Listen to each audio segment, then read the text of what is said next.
మీ ఎలాంటి వ్యాపార ప్రకటనలకైనా వెంటనే మా ఛానల్ సంప్రదించండి. నమస్తే. ఈరోజు మన స్టూడియోలో ప్రముఖ ఆధ్యాత్మికవేత్త ఆస్ట్రాలజర్ బ్రహ్మశ్రీ సుభాష్ శర్మ గారు మనతో ఉన్నారు. గురువుగారితో మాట్లాడదాం. నమస్కారం గురువు. శ్రీమాత్రే.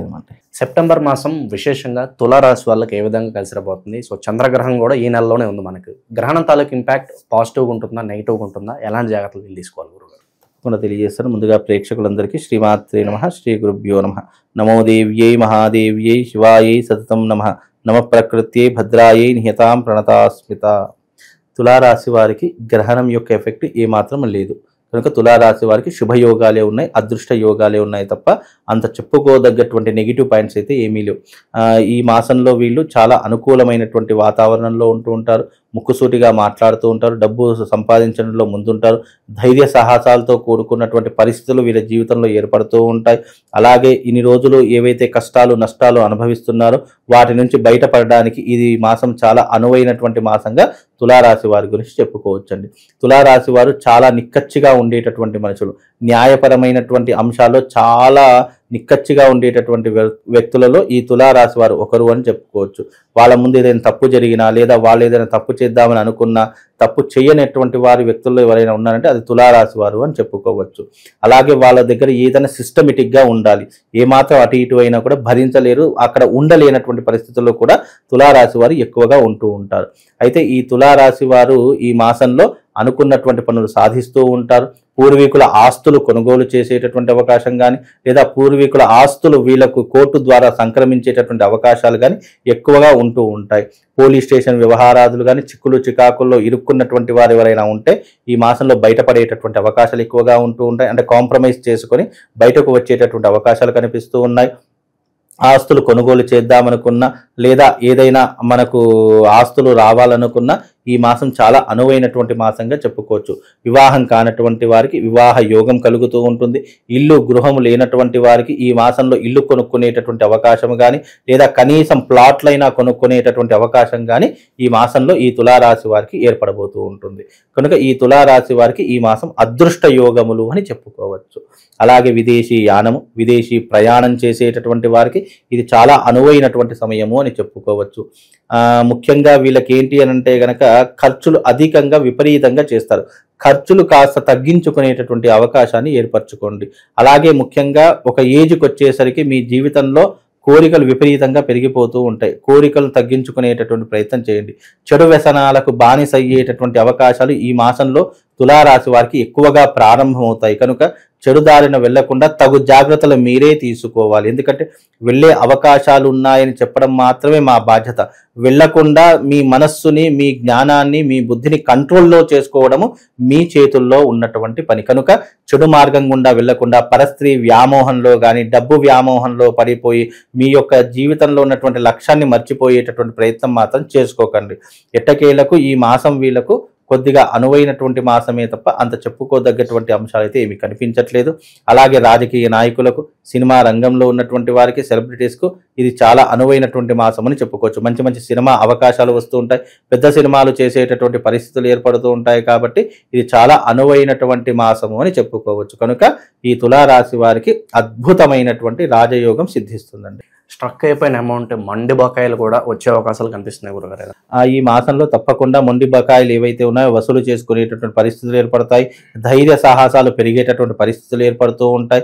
వీలైనంత వరకు డబ్బు నిలిచిపోయినటువంటి పరిస్థితుల్లో తిరిగి రాబట్టుకోవడానికి ఎన్నో పన్నాగాలు చేస్తూ ఉంటారు, ఎన్నో ప్రయత్నాలు చేస్తుంటారు. కాబట్టి డబ్బులు తిరిగి వచ్చేటటువంటి అవకాశాలు కూడా ఉంటాయి. అలాగే మీ జీవితంలో ఎవరిని డబ్బు నమ్మి ఇచ్చి మోసపోకండి. ఎందుకంటే నమ్మకంతో కూడుకున్నటువంటి డబ్బులు ఎప్పటికీ కూడా తిరిగి రావు. కనుక వీలైనంత వరకు డబ్బు విషయంలో చాలా జాగ్రత్తగా ఉండేటటువంటి ప్రయత్నం చేసుకోండి. అలాగే ఏదైనా కూడా నోటి మాట పనికిరాదు. ఏదైనా నోటు మాట అంటే పేపర్ వర్క్ ఉన్నటువంటిదే పనికొస్తుంది. అలాంటివి ఏవైనా పేపర్ వర్క్ ఉన్నటువంటి పనులే చేసుకోండి తప్ప నోటి మాటతో కూడినటువంటి పనులు చేసుకోకండి. అలాగే ఈ మాసంలో ఏదైనా పెట్టుబడులు పెట్టాలనుకున్నా, లేదు అని అంటే గనక ఎక్కడికైనా విహారయాత్రకు వెళ్ళాలనుకున్నా చాలా అనువైనటువంటి మాసంగా చెప్పుకోవచ్చు.